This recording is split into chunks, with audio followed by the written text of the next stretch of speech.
जय Bharat dear all बच्चा party myself Vikas Trivedi director of Advait Achievers I hope के તમે બધા મજામાં હશો તમે સૌ નીટ જેવી એક્ઝામની પ્રિપરેશન કરો છો અને અમે તમારા માટે લઈને આવીએ છીએ ગુજરાતનું સૌપ્રથમ એવું ગુજરાતી મીડિયમમાં પ્રિપરેશન કરાવતું પ્લેટફોર્મ એટલે કે અદ્વૈત એચીवर्स। આપ સૌ નીટના સ્ટુડન્ટ છો એટલે આપ જાણો છો કે નીટમાં બાયોલોજી જે છે એમાંથી 360 માર્ક્સનું 90 એમસીક્યુ અને 90 એમસીક્યુ ફિઝિક્સ કેમેસ્ટ્રીમાંથી પૂછાય છે। હું વિકાસ ત્રિવેદી આપ સૌને બાયોલોજી જે છે એ ભણાવવાનો છું। ખૂબ જ સરસ મજાની રમત ગમત કરતાં કરતાં કોઈ પણ પ્રકારનું બર્ડન વગર આપણે આ બાયોલોજીની પ્રિપરેશન છે એ કરવાના છીએ। સાથે સાથે મારો એ પ્રયત્ન રહેશે કે હું તમને બાયોલોજી એવી રીતે ભણાવું કે જેથી કરીને જીવ વિજ્ઞાનમાં તમે 360માંથી મેક્સિમમ માર્ક્સ છે કવર કરી શકો। સાથે સાથે આ સબ્જેક્ટનું તમારા ઉપર ભારણ છે એ બહુ ના રહે અને એ જે તમારો સમય બચે એ સમય તમે ફિઝિક્સ અને કેમેસ્ટ્રીમાં આપી શકો। તો આપણે સૌ મળી અને સરસ રીતે બાયોલોજી જે છે એ ભણીએ અને સાથે સાથે તમારી એક વસ્તુ યાદ રાખવાની છે, નાની નાની બારીકાઈથી જે મેં અહીંયા શબ્દો લખેલા હોય એ અચૂક તમારે નોટ્સ છે એ બનાવવાની છે, કારણ કે મોટા ભાગનું કન્ટેન્ટ જે છે મેં નોટ્સની અંદર કવર કરેલું હશે। સાથે સાથે એક ખૂબ જ અગત્યની વાત એ કે નીટના જે પેપર છે એની અંદર ઘણા બધા પારિભાષિક શબ્દો જે છે એ સીધા ઇંગ્લિશમાં આવે છે અને એટલા માટે અહીંયા જે કંઈ હું કન્ટેન્ટ રજૂ કરું છું એનું ટેક્સ્ટ જે છે ઇંગ્લિશમાં હશે, પરંતુ દરેક વસ્તુ હું તમને સમજાવીશ ગુજરાતીમાં, કારણ કે ફર્ધર બી એ તમને કામ લાગશે। સાથે સાથે આપણે જો કોઈ રેફરન્સીસમાં જવું હોય તો જરૂર નથી કે એ રેફરન્સીસ છે ગુજરાતીમાં જ મળી જાય આપણને, અને એટલા માટે આપણે આ બંને ટર્મિનોલોજી ઉપર છે કામ કરવાનું છે। પણ ટ્રસ્ટ મી, તમને બિલકુલ જ એવું નહીં લાગે કે તમે ઇંગ્લિશ મીડિયમમાં ભણ્યા છો, પણ તેમ છતાં પણ કેટલાક પારિભાષિક શબ્દો જે છે એ હું તમને ઇંગ્લિશમાં શીખવાડતો પણ જઈશ। તો ચાલો આપણે શરૂ કરીએ આ સરસ મજાની નવી જર્ની જે અંતે તમને એમબીબીએસ તરફ લઈ જશે। અને સાથે સાથે આપણે બાયોલોજીનું એક યુનિટ જે કોષવાળું યુનિટ છે એની આપણે ડિસ્કસ કરી રહ્યા છીએ, જેનું પ્રથમ ચેપ્ટર એટલે કે કોષ, આપણે એવું કહી શકીએ કે ધ યુનિટ ઓફ લાઈફ। આપ સૌ સેકન્ડરી સેક્શનની અંદર એ ભણી ચૂક્યા છો કે કોષ એ સજીવનો રચનાત્મક અને ક્રિયાત્મક એકમ છે, એટલે કે કોષ એ સ્ટ્રક્ચરલ અને ફંક્શનલ યુનિટ છે। કોઈ પણ સજીવ જે છે એ કોષનો બનેલો છે અથવા તો કોષની નિપજોનો બનેલો છે। અહીં હું બે ડાયાગ્રામ બનાવું છું। હું એવું માનું છું કે તમે આ ડાયાગ્રામ જે છે ખૂબ જ અઘરી છે, તમે આને ઓળખી બતાવી શકશો નહીં। ધ્યાનથી જુઓ બચ્ચા પાર્ટી, આ બંને ડાયાગ્રામ જે છે એ ડાયાગ્રામમાં કઈ સજીવની હું વાત કરી રહ્યો છું?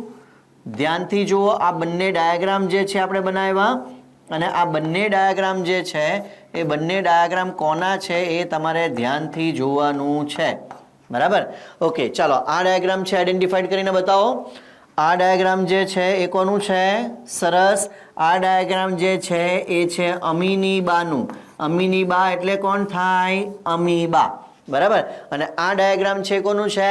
એ ડાયાગ્રામ જે છે એ ધ્યાનથી જુઓ, હ્યુમન બીંગ તો છે પણ ફ્રેન્ચ બિયર્ડ છે, બરાબર છે? એટલે કેબીસી જોતા હશો, આ ડાયાગ્રામ જે છે એ બીજું કોઈ નથી પણ મેગા સ્ટાર અમિતજી છે, બરાબર છે? ઓકે, આ બંને જે સજીવો છે એટલે કે અમીબા અને અમિતજી, એ બંનેમાં ફરક છે એ શું છે? બંને કોષના જ બનેલા છે, પણ અમીબા જે છે એ આપણે એવું કહી શકીએ કે એક કોષી સજીવ છે, જ્યારે અમિતજી જે છે એ કેવા સજીવ છે? તો કે અમિતજી જે છે એ બહુકોષી સજીવ છે, બરાબર? એક કોષી સજીવ એટલે યુનિસેલ્યુલર ઓર્ગેનિઝમ, બહુકોષી સજીવ એટલે મલ્ટીસેલ્યુલર ઓર્ગેનિઝમ। હવે અહીંયા જો તમે ધ્યાનથી જુઓ તો અમીબા જે છે એના શરીરની સપાટી જે હું અત્યારે દોરી રહ્યો છું, આ આખો જે વિસ્તાર છે એના શરીરની સપાટી છે અને એ એક કોષી હોવાને કારણે એના શરીરની બધી જ આખી સપાટી છે એ કોના સંપર્કમાં છે? વાતાવરણના સંપર્કમાં છે।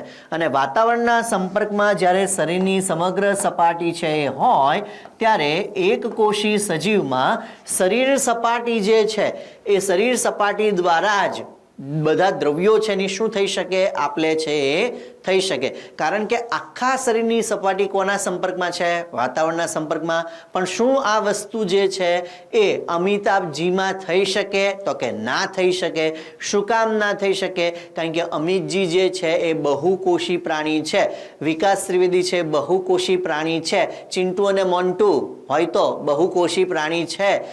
અને બહુકોષી પ્રાણીના શરીરનો દરેક કોષ છે એ વાતાવરણના સંપર્કમાં હોતો નથી. એટલે એક કોષી કરતાં બહુકોષી ખૂબ જ જટિલ રચના ધરાવતું પ્રાણી છે.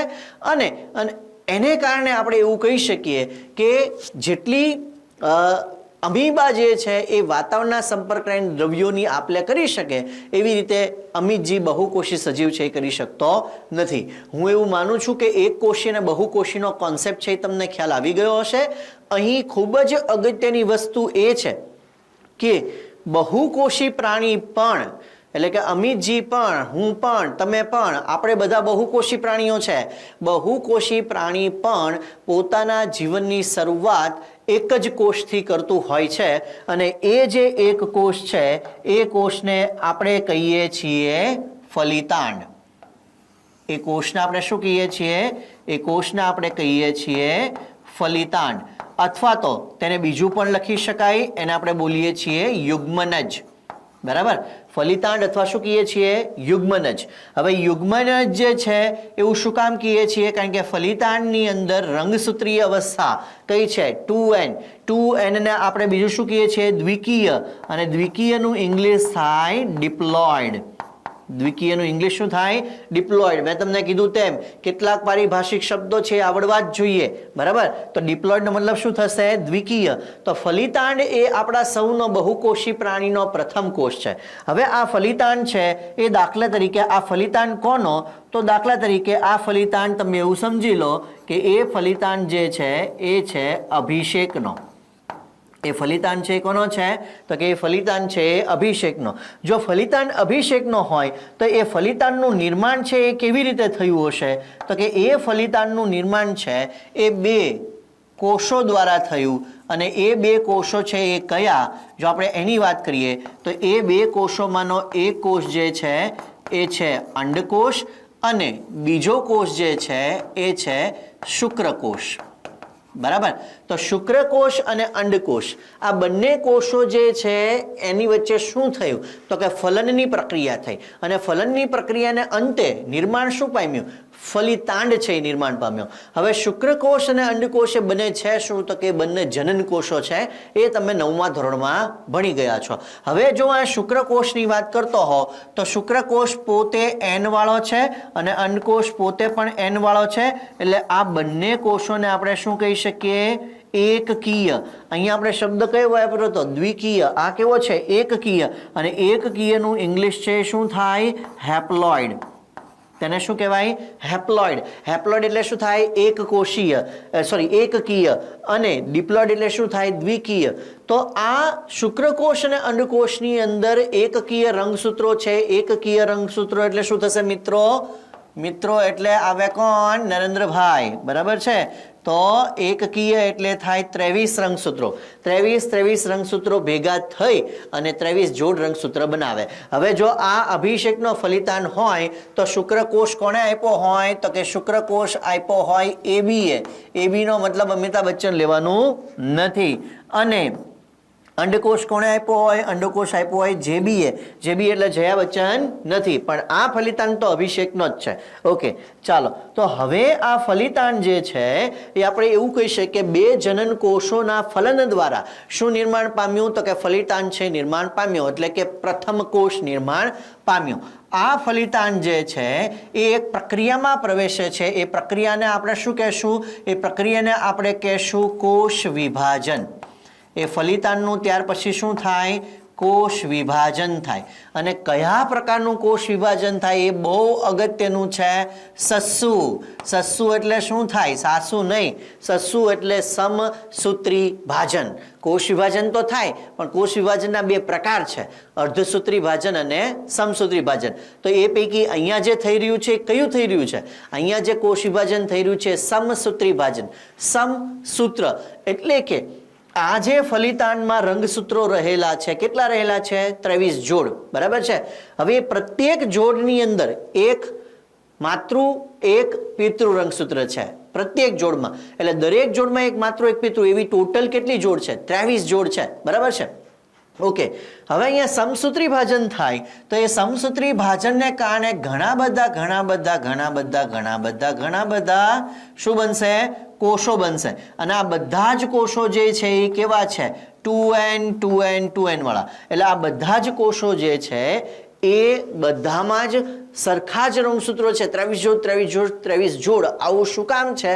કારણ કે કોષ વિભાજન કેવું થયું? સમસૂત્રી ભાજન પ્રકારનું કોષ વિભાજન છે થયેલું છે. ઓકે, તો આવી રીતે કોષો છે નિર્માણ પામશે.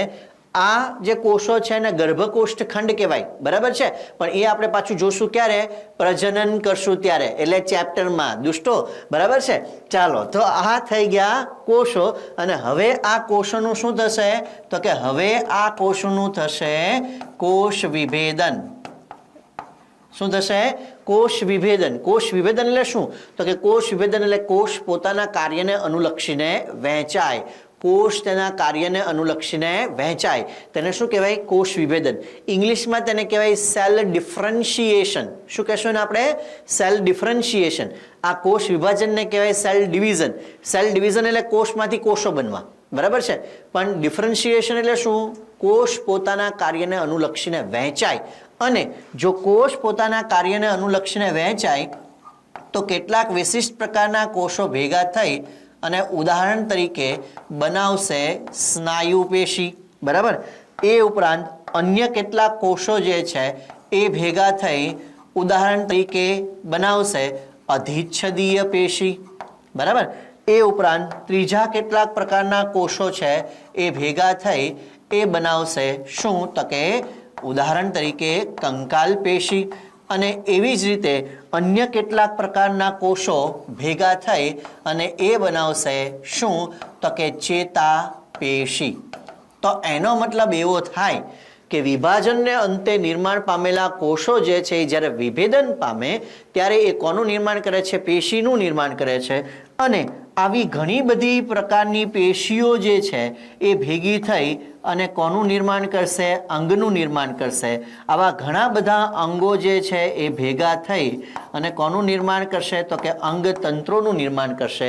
ઉદાહરણ તરીકે પાચન તંત્ર, પછી પરિવહન તંત્ર, પછી ઉત્સર્જન તંત્ર, શ્વસન તંત્ર, પ્રજનન તંત્ર વગેરે વગેરે વગેરે, બરાબર. અને આ બધા જ અંગતંત્રો ભેગા થઈ અને બનાવશે એક વિરલો.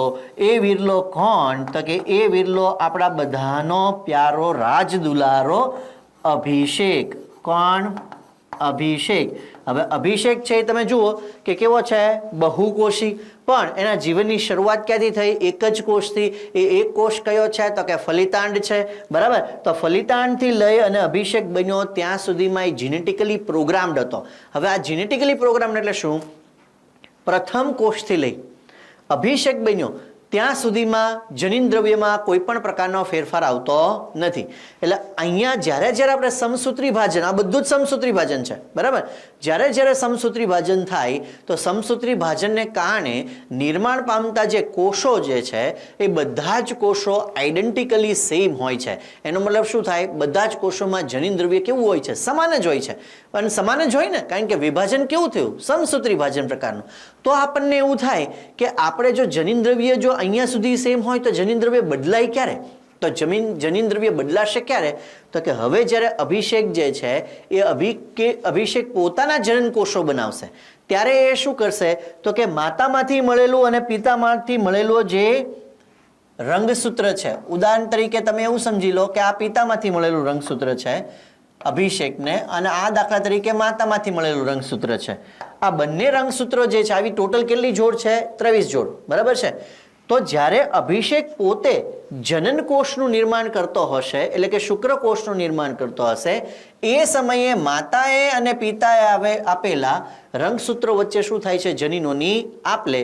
અને એને કારણે આપણે એવું કહી શકીએ કે જનીનોના નવા સ્વરૂપો છે એ રચાય છે. અને આ નવા સ્વરૂપ જે છે એ ત્યાર પછી શેની અંદર જાય? બીજી પેઢીમાં જે છે જાય. આમ આ અર્ધસૂત્રી ભાજનની પ્રક્રિયા છે આખી, જે આપણે કોષ વિભાજનવાળા ચેપ્ટરની અંદર ડિટેલમાં જોશું. પણ ટૂંકમાં તમે એવું સમજી લો કે આપણી જે તે વ્યક્તિ જે છે, દાખલા તરીકે હું તો મારી પાસે જે રંગસૂત્રો જે છે એ મારા માતા પિતાએ આપેલા હતા, એ એઝ ઇટ ઇઝ છે. પણ જ્યારે હું જનન કોષનું નિર્માણ કરું ત્યારે એ રંગસૂત્રો વચ્ચે જનીન દ્રવ્યોની શું થાય છે? આપલે થાય છે અર્ધસૂત્રી ભાજનમાં. કારણ કે જનન કોષો કેવા હોય? એકકીય. કેટલા રંગસૂત્રો હોય? 23. બરાબર છે. તો એ આપલે થઈને પછી આપણે 23 મિક્સ બનાવીએ છીએ. અને એટલા માટે માનો કે હું તમારા ઘરે આવું તો તમારો ફોટો, તમારા પપ્પાનો ફોટો, તમારા દાદાનો ફોટો, તમારા પરદાદાનો ફોટો, શું બધાના ફોટોગ્રાફ સેમ છે? નથી. શું કામ? કારણ કે દરેક પેઢીએ આપણે શું કરીએ છીએ? જનીન દ્રવ્ય છે થોડુંક બદલાવીને આપીએ છીએ. એ બધામાં સમાનતા હોઈ શકે થોડીક, પણ એ બધા એક્ઝેક્ટ સરખા ન હોય. Until and unless they are identical twins. જે જોડિયા બાળકો હોય, જેનો ફલિતાંડ પણ સરખો હોય, ત્યારે આ શક્ય છે. એની ડિટેલ પણ આપણે જ્યારે પ્રજનન વાળું ચેપ્ટર જોઈશું ત્યારે જોઈશું. આઈ હોપ કે તમને અહીંયા સમજાઈ ગયું હશે કે બહુકોષી સજીવનું જીવનની શરૂઆત જે છે એ પણ એક જ કોષ એટલે કે ફલિતાંડથી કેવી રીતે થઈ હશે. સૌપ્રથમ જે કોષની માહિતી આપનાર જે વૈજ્ઞાનિક હતા, એ વૈજ્ઞાનિક જે છે એ કોણ હતા? એ વૈજ્ઞાનિક હતા રોબર્ટ હુક. એ વૈજ્ઞાનિક કયા હતા? Robert Hooke. અને એમણે શેનો અભ્યાસ કરેલો હતો? એમણે કોર્ક સ્લાઇસનો ક્યુર્કસ પ્લાન્ટ, જેને તમે ઓક છે એ કહી શકો, એનસીઈઆરટીમાં ઓક લખેલું હશે, એ ક્યુર્કસ પ્લાન્ટ છે. પણ અહીંયા અગત્યનું જે છે એ છે કે રોબર્ટ હુકે સૌપ્રથમ કોષનો અભ્યાસ તો કર્યો, પરંતુ એ કોષ જે છે એ કોષ કેવો કોષ હતો? એ કોષ જે છે એ મૃત કોષ હતો. અને આપણે એવું લખી શકીએ મૃત વનસ્પતિ કોષ હતો. કેવો હતો? મૃત વનસ્પતિ કોષ. હવે આપણને એમ થાય કે આ મૃત અને પાછો વનસ્પતિ કોષ એટલે શું હશે? તો દાખલા તરીકે તમે એવું સમજો કે આ કોઈ વનસ્પતિનો કોષ છે, બરાબર? આ શું છે? વનસ્પતિનો કોષ છે. અને આ જે મેં પટલ બનાવ્યું છે, તમારે એને કન્સિડર કરવાનું છે. આ પટલ જે છે એ છે કોષ રસ પટલ. શું છે? કોષરસ પટલ. અને એને પ્લાઝમા મેમ્બ્રેન પણ કહેવાય. ઇંગ્લિશમાં તેને શું કહેવાય? Plasma membrane. હવે આની અંદર શું રહેલું છે? તો કે આની અંદર દાખલા તરીકે ન્યુક્લિયસ રહેલું છે. એ ઉપરાંત એની અંદર શું છે? તો કે સાયટોપ્લાઝમ છે. અને એ ઉપરાંત એટલે કે કોષરસ. અને એ ઉપરાંત એની અંદર ઘણા બધા શું રહેલા છે? ઓર્ગેનલ્સ. એટલે શું થાય? અંગિકા. તો મેં 3 વસ્તુ કીધી. શું રહેલું છે? અહીંયા હું એન લખું છું. એન એટલે ન્યુક્લિયસ, એટલે તેને શું કહેવાય? કોષ કેન્દ્ર. પછી જે ડોટેડ પાર્ટ છે એ શું છે? સાયટોપ્લાઝમ એટલે કે કોષ રસ. અને બાકી એ સિવાય શું હશે? ઓર્ગેનલ્સ એટલે કે અંગિકાઓ. કઈ કઈ? તો કે ઘણી બધી પટલમય અંગિકાઓ. દાખલા તરીકે ગોલ્જી બોડી આપણે લખી શકીએ, પછી આપણે કણાભસૂત્ર લખી શકીએ, અંતકોષરસ જાળ છે લખી શકીએ. આ બધું રહેલું છે. તો આ કોષરસ પટલ છે. અને હવે તમે ધ્યાનથી આ કોષને જુઓ તો આ કોષ જે છે એ કોષની ફરતે આ દાખલા તરીકે એક બીજો ભાગ છે, એક બીજું આવરણ છે આવેલું છે. અને આ જે બીજું આવરણ છે એ કોષ દિવાલ છે. આ જે બીજું આવરણ જે હું તમને કહી રહ્યો છું એ આવરણ શેનું છે? તો કે એ આવરણ જે છે એ કોષ દિવાલ છે. તો આ આખો જે ભાગ આપણે દર્શાવ્યો છે એ શું છે? તો કે એ આખો ભાગ છે કોષ દિવાલ છે. કારણ કે આપણે કોની વાત કરીએ છીએ? વનસ્પતિ કોષની. હવે અહીંયા આગળ જે રોબર્ટ હુકે જે કોષનો અભ્યાસ કર્યો હતો એ કોષ કેવો હતો? મૃત કોષ. હવે એ કોષ મૃત કેવી રીતે ગણાય? તો કે અહીંયા આગળ આ જે કોષ દિવાલ અને કોષરસ પટલ છે, એ કોષ દિવાલ અને કોષરસ પટલની વચ્ચે એક આવરણ છે એ નિર્માણ પામે. અને એ આવરણ જે છે એને આપણે કહેશું દ્વિતીય કોષ દિવાલ. કોષ દિવાલના પ્રકારો છે. જે સૌથી પહેલા બને તેને કહેવાય પ્રાથમિક કોષ દિવાલ. પછી પ્રાથમિક કોષ દિવાલ ઉપર અલગ અલગ દ્રવ્યોનું જે છે એ જમાવટ થાય. અને જમાવટ જે છે અલગ અલગ દ્રવ્યોની, એના દ્વારા નિર્માણ પામતી જે દિવાલ છે તેને કહેવાય દ્વિતીય કોષ દિવાલ. તો આ દ્વિતીય કોષ દિવાલ જે છે એની અંદર એક દ્રવ્ય છે રહેલું છે. એ દ્રવ્યનું નામ છે શ્યુબેરિન. એ દ્રવ્યનું નામ કેવું છે? શ્યુબેરિન. અને એ શ્યુબેરિન દ્રવ્ય જે છે એ અપ્રવેશશીલ છે. એ કેવું દ્રવ્ય છે? અપ્રવેશશીલ દ્રવ્ય. બરાબર?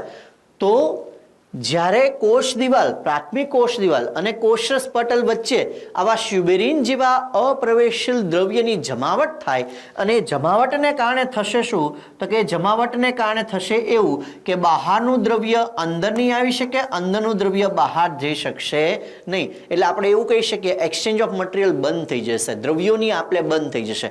જો દ્રવ્યની આપલે જ બંધ થઈ જાય તો એનો મતલબ એવો થાય કે આ અંદરના જે તમામ દ્રવ્યો જે છે ત્યાં આગળ ચાલતી ચયાપચય પ્રક્રિયાઓ છે એ બંધ થઈ જશે.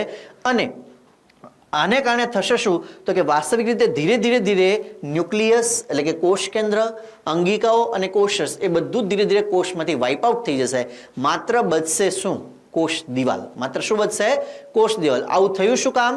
સ્યુબેરીન જેવા દ્રવ્યના ડિપોઝિશનને કારણે, ત્યાં જમાવટને કારણે છે એવું થયું. બરાબર છે.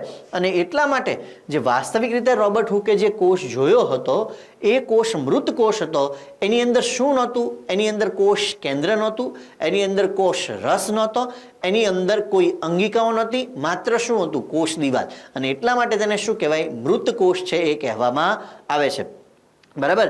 એટલે એનો મતલબ એવો થાય કે કોષ કેન્દ્ર, કોષરસ અને અંગિકાની હાજરી હોવી એ કોઈ પણ કોષ જે છે એ જીવંત છે એનો એ પુરાવો છે. જો આ ત્રણ વસ્તુ હોય તો આપણે કોષને શું કહેશું? જીવંત. અને એટલા માટે એ ત્રણ દ્રવ્યો ભેગા થઈને બનાવે એને કહેવાય જીવરસ. તો જીવરસમાં શું આવે? કોષ કેન્દ્ર, અંગિકા અને કોષરસ. એ જો ત્રણ ના હોય તો કોષ કેવો? મૃત.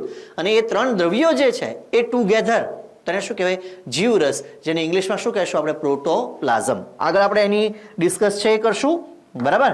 તો રોબર્ટ હુકે જે કોષ જોયો હતો એ કોષ વાસ્તવિક રીતે કેવો હતો? મૃત કોષ. અહીંયા આગળ મેં તમને ડાયાગ્રામ આપ્યા છે. આ જો તો સ્ક્વેર તમને બ્લોક દેખાશે, આ જે છે એ તમને હેક્ઝાગોનલ બ્લોક છે દેખાશે, પણ વચ્ચે જગ્યા છે. એ જગ્યા એવું દર્શાવે છે કે માત્ર કોષ દિવાલ જ છે, અંદર કોઈ દ્રવ્ય, જીવંત દ્રવ્ય છે નહીં. એટલે વાસ્તવિક રીતે રોબર્ટ હુકે જે અભ્યાસ કર્યો હતો એ મૃત કોષની વાત હતી. બરાબર. ત્યાર પછી એન્ટોન વોન લ્યુવેનહોક જે હતા એ એન્ટોન વોન લ્યુવેનહોકે સૌ પ્રથમ આપણે એવું કહી શકીએ કે જીવંત કોષ જે છે એ જીવંત કોષનો અભ્યાસ છે કર્યો. એન્ટોન વોન લ્યુવેનહોક જે હતા એમણે ખૂબ જ સરળ પ્રકારનું સૂક્ષ્મદર્શક યંત્ર છે બનાવેલું અને એમણે જે દ્રવ્યોના જે સજીવોના અભ્યાસ કર્યા એ સજીવો જે છે એ કયા કયા હતા? તો કે એ બધા જ પ્રોટોઝુઅન હતા. બરાબર. એટલે અમીબા ને બધાનો એને અભ્યાસ કર્યો. એ ઉપરાંત એણે શુક્રકોષોનો પણ અભ્યાસ કર્યો. બરાબર. એ ઉપરાંત જો આપણે વાત કરીએ તો એમણે રુધિર કેશિકાનો અભ્યાસ કર્યો. રુધિર કેશિકા જે આપણે એવું માનીએ છીએ કે સૌથી વધારે નાનામાં નાની રુધિરવાહિની છે કે જે કોષ સુધી પહોંચે. તો રુધિર કેશિકાની અંદર એણે અભ્યાસ કર્યો બ્લડના પરિવહનનો. બરાબર. શેનો એને અભ્યાસ કર્યો? પરિવહનનો.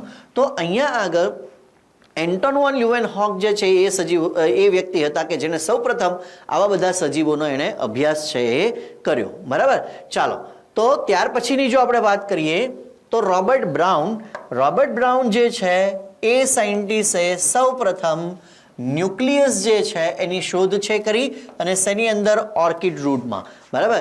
તો રોબર્ટ બ્રાઉન જે છે એમણે ઓર્કિડ રૂટની અંદર ન્યુક્લિયસની છે શોધ કરી. હવે ન્યુક્લિયસ જે છે શું એની જો આપણે વાત કરીએ તો આ આખી સ્ક્રીન છે એને તમારે કન્સિડર કરવાનું છે શું? સાઇટોપ્લાઝમ એટલે કોષરસ. બરાબર. અને આ આખો કોષ છે દાખલા તરીકે, એની અંદર કોષરસ છે અને એ કોષરસમાં દાખલા તરીકે આવી રીતે ડબલ મેમ્બ્રેન એટલે કે બે પટલ વાળું આવી રીતે એક સ્ટ્રક્ચર આવેલું છે અને બે પટલયુક્ત જે સ્ટ્રક્ચર છે એ બે પટલયુક્ત સ્ટ્રક્ચરને આપણે શું કહેશું? તો કે એને આપણે કહેશું કોષ કેન્દ્ર પટલ. બરાબર. આખું કોષ કેન્દ્ર છે પણ આ જે બે લેયર બનાવ્યા છે મેં એ શું છે? કોષ કેન્દ્ર પટલ છે. અને જો કન્ટિન્યુઅસ નથી, વચ્ચે વચ્ચે છિદ્રો છે. એ છિદ્રો શેના માટે છે? તો કે અંદર જે રસ છે તેને શું કહેવાય? અંદર જે દ્રવ્ય છે તેને કહેવાય કોષ કેન્દ્ર રસ અને બહાર જે છે એ શું છે? કોષ રસ. એટલે અહીંયા આગળ આપણે એવું લખી શકીએ કે આ બહારના ભાગમાં શું આવેલું હશે? કોષ રસ આવેલો હશે અને અંદરનો જે ભાગ છે એની અંદર શું આવેલું હશે? એની અંદર કેરીનો રસ નહીં, કોષ કેન્દ્ર રસ આવેલો હશે. શું આવેલો હશે? કોષ કેન્દ્ર રસ. બહાર કોષ રસ, અંદર કોષ કેન્દ્ર રસ.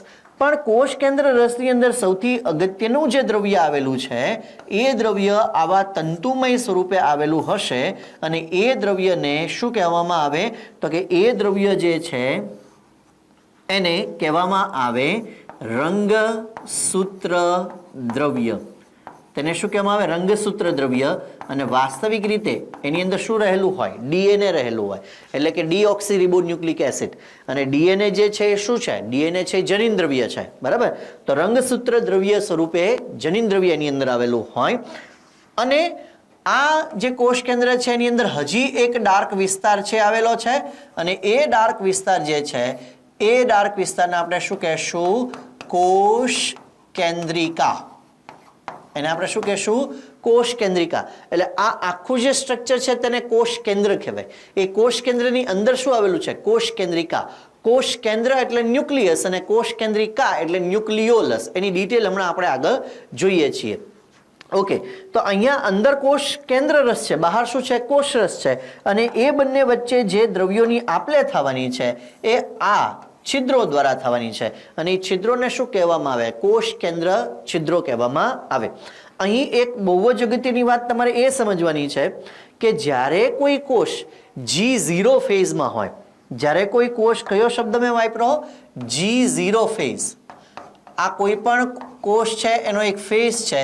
G0 ફેઝ એટલે એવો ફેઝ કે જ્યારે કોષ કોઈ પણ પ્રકારનું કોષ વિભાજન કરતો નથી. એ જ સમયે એનું ડીએનએ જે છે એ કયા સ્વરૂપે હશે? રંગસૂત્ર દ્રવ્ય સ્વરૂપે. હવે માનો કે કોઈ કોષ જે છે એ કોષ વિભાજન કરતો હોય, માનો કે કોઈ કોષ છે એ શું કરતો હોય?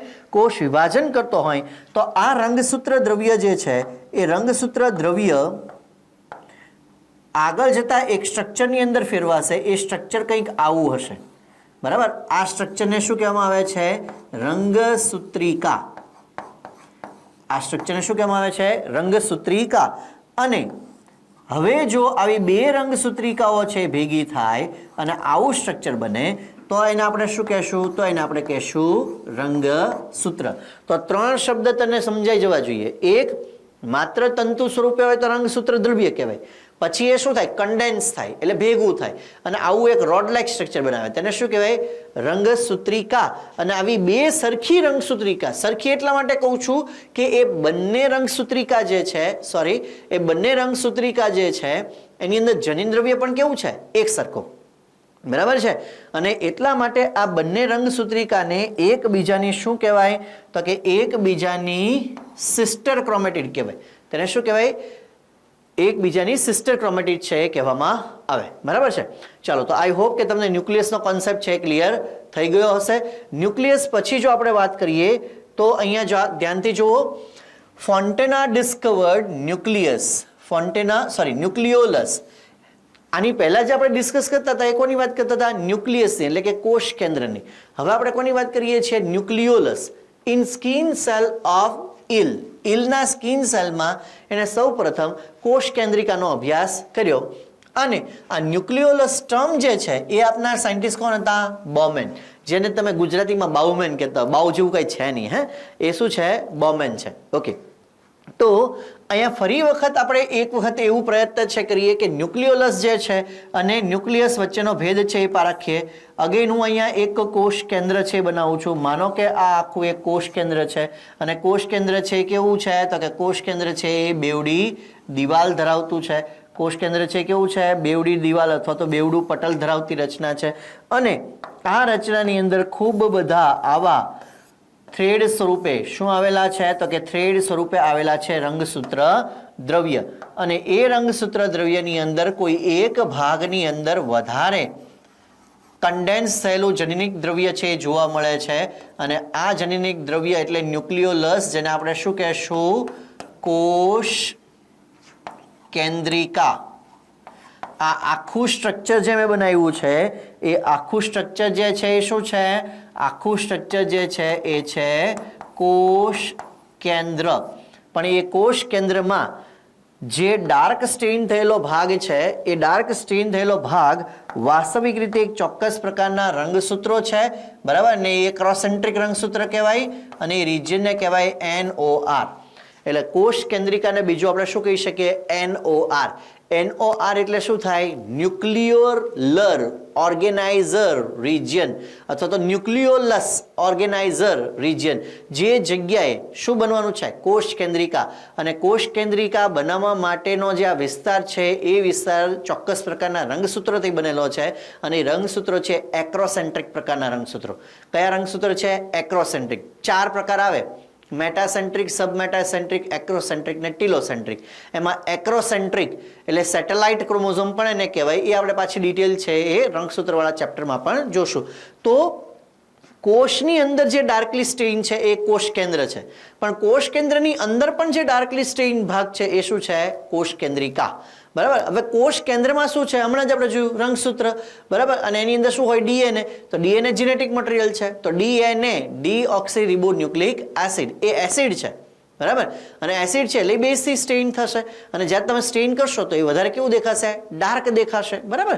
તો કોષમાં જે ડાર્ક દેખાય છે કોષ કેન્દ્ર છે અને એની અંદર એક ચોક્કસ વિસ્તારને આપણે શું કહેશું? કોષ કેન્દ્રિકા. બંનેમાં ફરક એ છે, જો ધ્યાન રાખજો, કોષ કેન્દ્ર જે છે એ પટલમય રચના છે, પણ જો આપણે કોષ કેન્દ્રિકાની વાત કરીએ તો એની આસપાસ કોઈ પણ પટલ છે નહીં. બરાબર. તો કોષ કેન્દ્ર જે છે એ કેવું છે? પટલમય.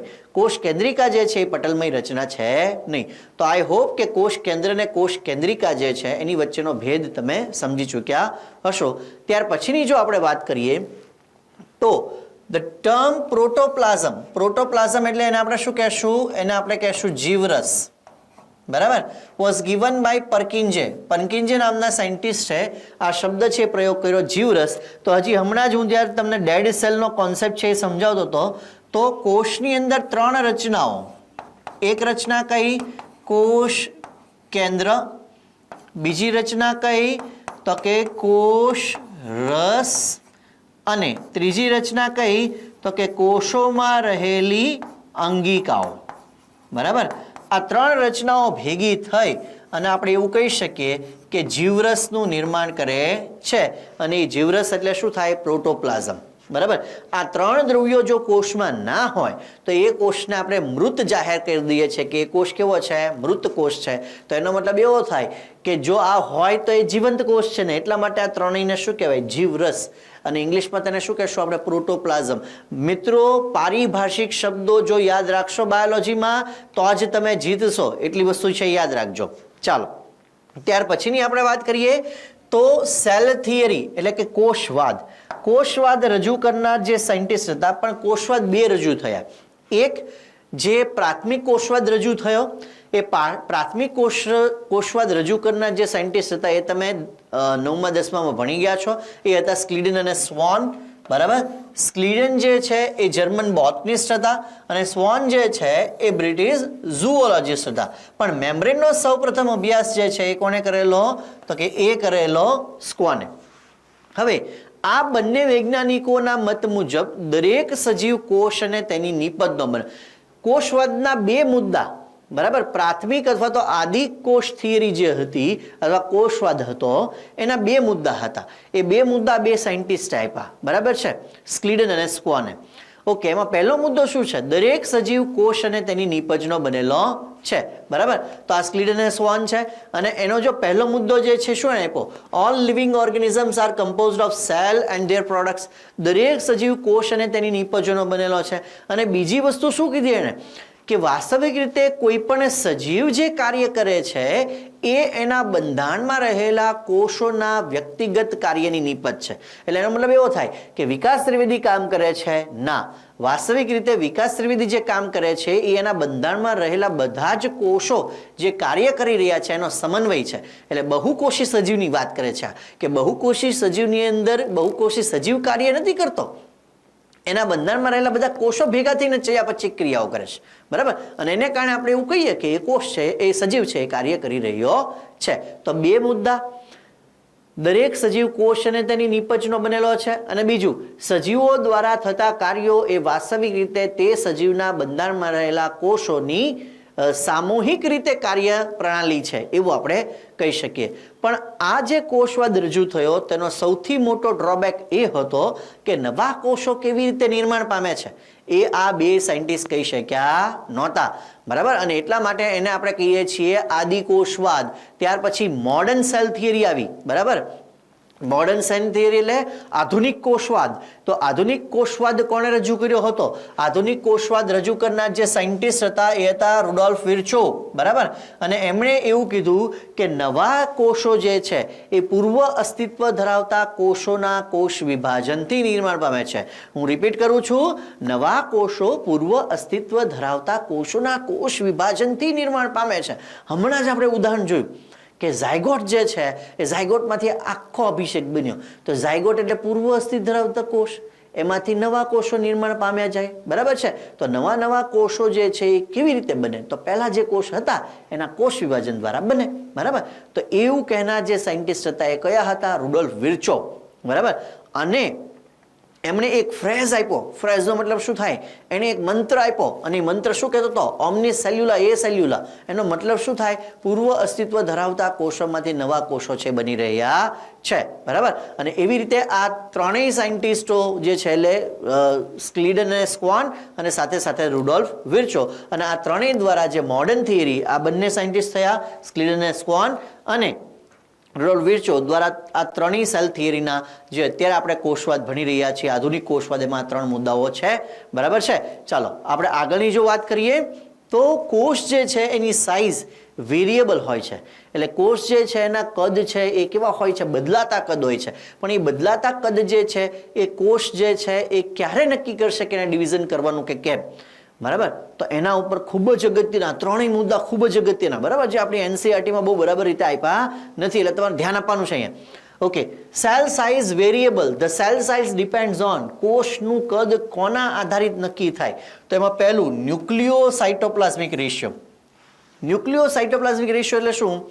તો કે દાખલા તરીકે એક અમાઉન્ટમાં જે જીનેટિક મટીરિયલ છે ડીએનએ એ એક આપણે એવું કહી શકીએ કે એક પ્રમાણમાં જો કોષરસ હોય તો એને મેન્ટેન કરવા માટે પૂરતું છે.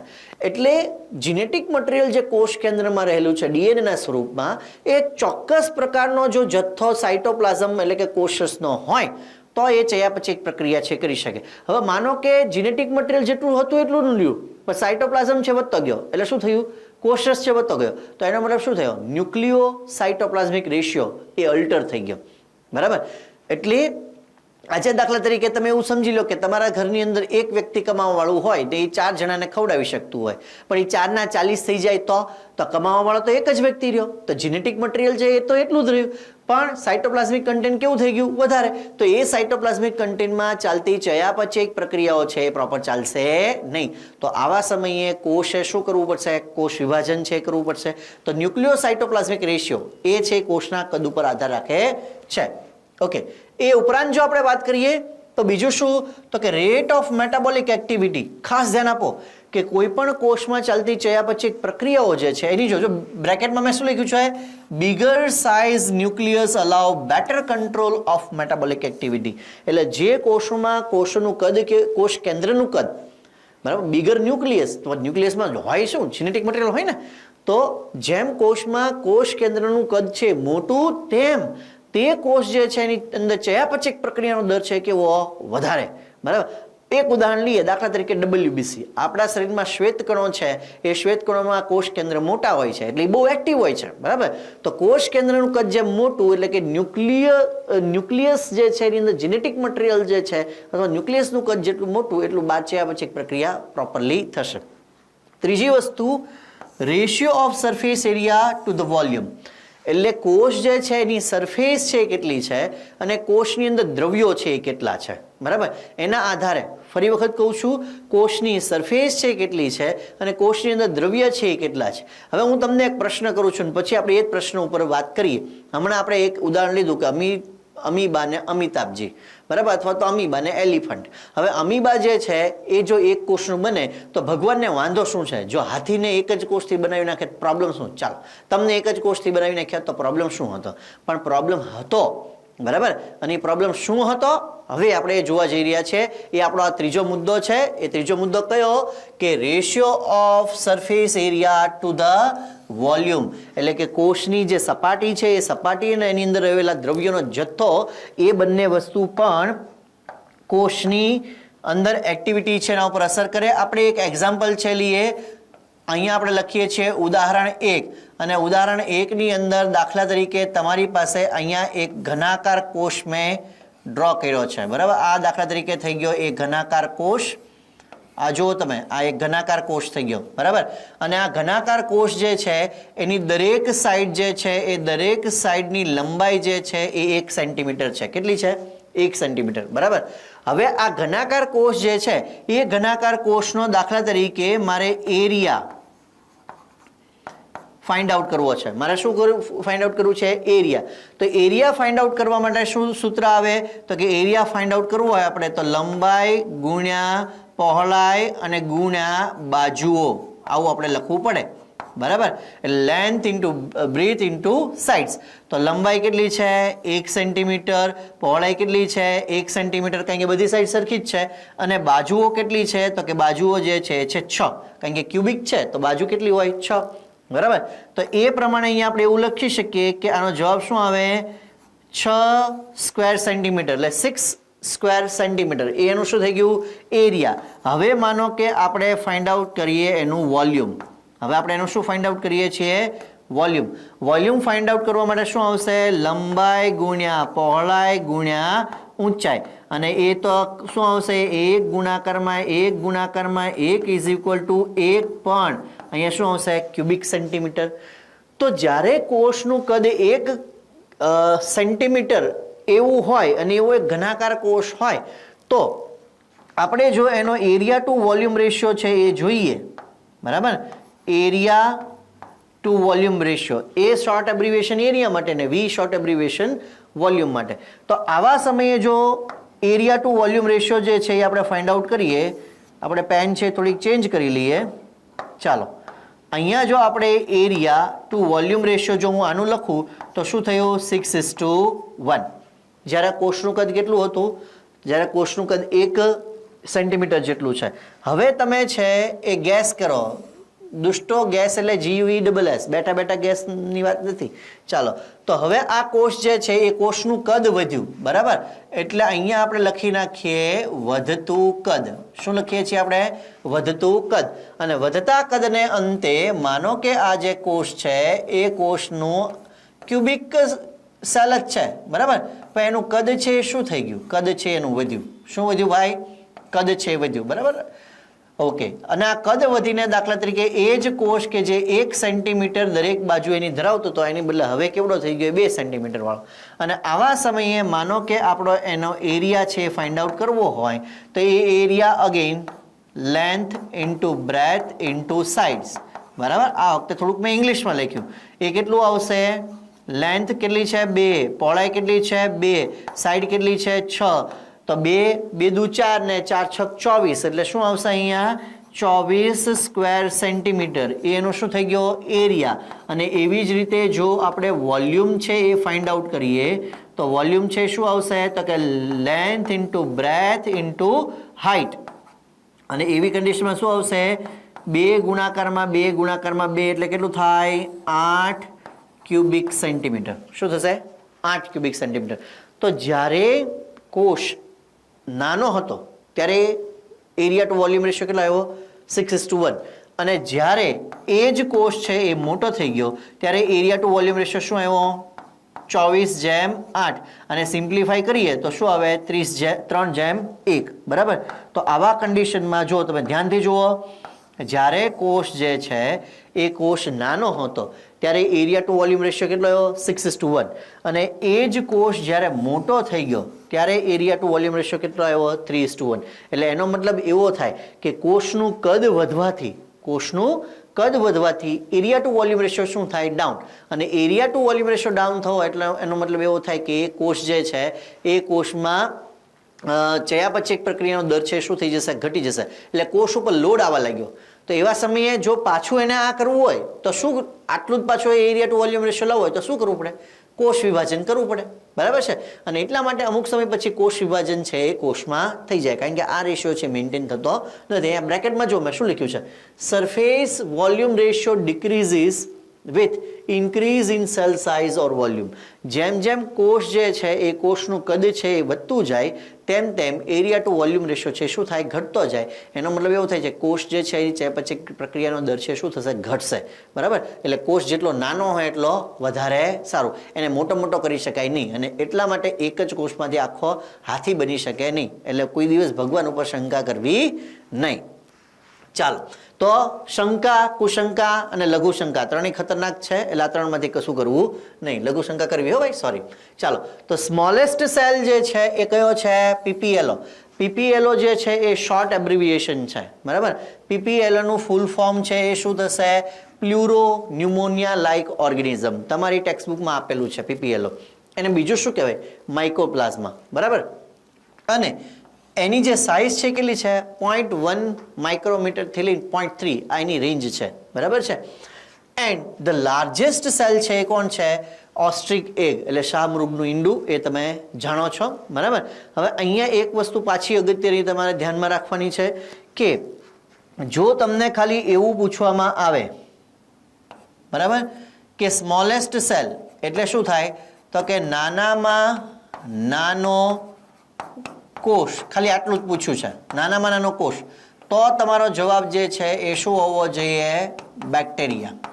તો તમારો જવાબ શું હોવો જોઈએ, બેક્ટેરિયા. અને જો એવું પૂછે નાનામાં નાનો કોષ પણ કેવો, તો કે વિધાઉટ સેલ વોલ, એટલે નાનામાં નાનો કોષ પણ કેવો, કોષ દિવાલ વિહીન.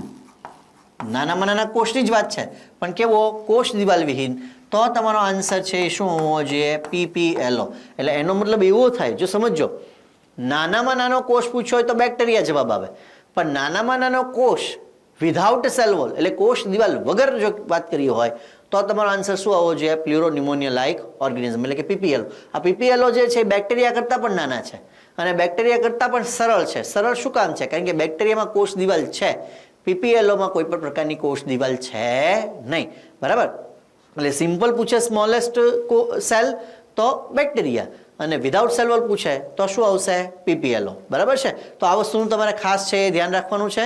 અહીંયા આગળ જો આપણે આગળ ડિસ્કશન જે છે એ જો આપણે કરીએ તો આ જે ડાયાગ્રામ જે છે એ પીપીએલઓ એટલે કે પ્લ્યુરો ન્યુમોનિયા લાઇક ઓર્ગેનિઝમ અથવા માઇકોપ્લાઝમનો છે, અને આ ડાયાગ્રામ જે છે એ શાહમૃગના ઈંડાની આપણે વાત કરી રહ્યા છીએ.